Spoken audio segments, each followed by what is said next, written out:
The moment that entitled HOA president's pearl white BMW scraped against my 40,000-pound combine harvester during corn harvest, I knew she'd just handed me the keys to her own downfall. Metal screamed as her luxury car slammed into the massive blade assembly. She jumped out, waving her arms wildly at the towering machine, acting like my equipment had personally offended her. I sat calmly in the driver's cabin, phone already recording every second of the chaos. Big mistake, Brenda. That one impulsive collision cost her the car, her precious power as HOA president, and around $30,000 in damages and consequences. All because this suburbanite with a God complex decided to pick a fight with the wrong third-generation farmer. My name is Jake Hartwell. I've worked these 240 acres of Indiana corn for 20 years, land my grandfather passed down with blood, sweat, and an ironclad 1943 deed that included a 30-foot wide legal easement for access to our back fields. My wife, Sarah, our 2 kids, and I keep the farm going, barely profitable most years, but it's home, it's heritage, and it's how we feed people. 3 years ago, Meadowbrook Estates sprang up next door like invasive weeds. Suddenly, we had neighbors who craved the rural charm postcard view, but couldn't stomach the actual rural reality. Early morning diesel engines, dust clouds on dry days, the smell of manure and fertilizer, tractors rumbling across dirt paths that had existed long before their manicured lawns. Enter Brenna Ashworth, 52, former corporate HR type, turned HOA president with an ego the size of her designer wardrobe. She called my life's work a lifestyle choice and treated the farm like an eyesore she could regulate out of existence. The war ignited over that old access road. For 80 years, my family used the same dirt path to reach the fields. It's legally ours via easement, but now it crossed a sliver of their common area, and Brenda declared my tractors were ruining the pristine entrance. She click-clacked over in heels one morning while I loaded fertilizer bags, clipboard in hand, nose wrinkled at the diesel and earth smells. "This ends today, Mr. Hartwell," she announced, waving violation papers. "Your agricultural vehicles are destroying our landscape. Use the highway route." For extra miles, rush hour traffic, harvest trucks dodging cars, pure nonsense. I reminded her my grandfather built that road before her HOA even existed as a bad idea. She threatened connections at City Hall. Classic move when facts fail. But she didn't stop there. Noise complaints at 5 a.m.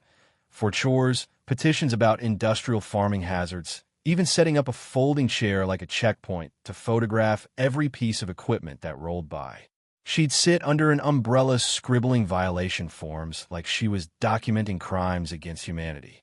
My neighbor Jim finally called out one morning, "Brenda, you know the difference between you and Jake. He feeds people. You just feed drama." Her face went beet red, but the harassment ramped up. Anonymous county complaints about environmental issues, social media posts painting normal farm dust as toxic, even contacting the school board to question Sarah's teaching job because of her problematic farmer husband.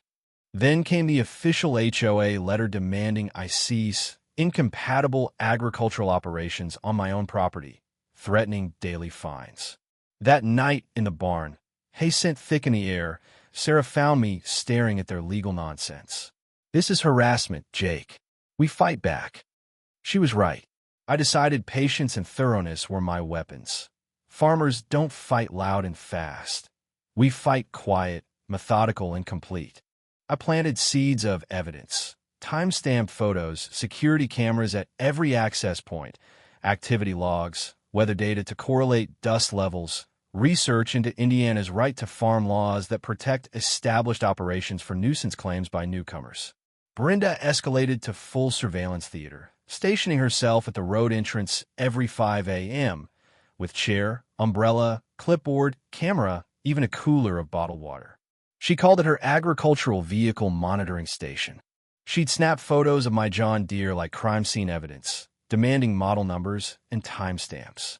While she played pretend cop, I went to the county courthouse, dug through dusty archives with the clerk who remembered my grandfather.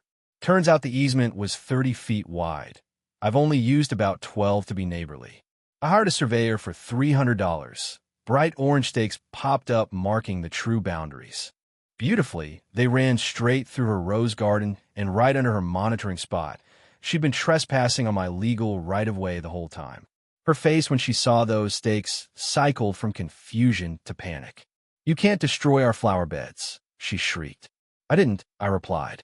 "The county surveyor marked legal lines based on a deed older than your parents." She packed up her chair faster than a storm rolling in, but the damage was done. She tried emergency HOA meetings to challenge the survey, but board members who knew my grandfather shut it down. Silence fell. No more checkpoint.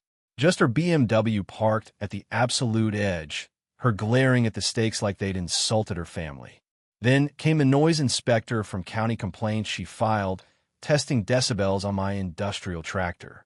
Facebook group concerned citizens of Millbrook County with posts about toxic dust clouds and agricultural harassment. She even blocked the road with cones and safety inspection signs. I documented it all, cameras rolling. When she went nuclear with professional sawhorses and caution tape at 3 a.m., my trail cams caught her directing the midnight operation in reflective vests to look official. Research showed Indiana law treats willful agricultural interference as serious. Fines up to $10,000 plus damages. I consulted an agricultural attorney, built an airtight case. She poured motor oil near my equipment to fake contamination, called environmental agencies reporting hazardous spills. Inspector saw the staged pattern immediately. My footage showed her at 3 a.m. placing it. Criminal environmental fraud charges started stacking. Her Facebook rants grew unhinged. Chemical warfare, agricultural terrorism. Longtime locals fought back with historical photos and facts. State inspectors arrived for federal-level complaints she'd filed. Clean Air Act violations, soil contamination. After hours of testing, they cleared me completely and flagged her staged oil spill as fraudulent. Federal charges loomed. False reports, environmental fraud. Then a retired accountant neighbor uncovered Brenda's financial scheme. $35,000 embezzled from HOA dues via fake invoices to her husband's company for consulting on the harassment, plus BMW lease payments funneled through it. No competitive bidding, breach of fiduciary duty. Her lease prohibited commercial use. Every surveillance drive voided coverage. The trap was set. Annual HOA meeting approached. Harvest wrapped up. Friday morning, final harvest day, her BMW blocked the road sideways. She sat inside, engine running, claiming authority to close it for public safety against my chemical weapons operation. I called deputies. While waiting, she live-streamed on Facebook, narrating her stand against toxic farming. Deputies arrived, ordered her to move. She refused, then accelerated straight into my stationary combine. Multiple cameras captured her gripping the wheel, deliberate impact. Front end crumpled like foil, coolant leaked, steam rose. She jumped out screaming I'd attacked her with machinery. Deputies read her rights: criminal interference, insurance fraud, reckless endangerment. Tow truck hauled the wrecked BMW away as her live audience watched her self-destruct in real time. The next evening's HOA meeting exploded. 127 residents showed up. Embezzlement evidence presented, charts, invoices, timelines. My 20-minute projection showed every incident, culminating in her crash footage. Motion to remove her past overwhelmingly. Federal warrant served mid-meeting for agricultural terrorism, charges from false reports triggering Homeland Security protocols. Handcuffs clicked again. She ranted about toxic farming poisoning children as neighbors laughed. 3 months later, 18 months federal prison plus 2 years state for embezzlement and fraud. Husband's business collapsed, house lost to fees. Recovered funds cut, dues 20%, upgraded my access road, ironically with her stolen money. The community healed, agricultural heritage festival launched, kids visiting the farm, conservation easements protecting land. Sarah's education programs spread countywide. My documentation became a model. State Extension created toolkits based on it. Precedent strengthened right to farm protections. Brenda thought she hunted a farmer. Turns out she stalked the wrong one and built her own grave with every entitled move. The best revenge, documenting everything, letting her self-destruct, then watching the land and community thrive. Got your own HOA nightmare? Drop it in the comments. Justice tastes sweetest when it's recorded in high definition.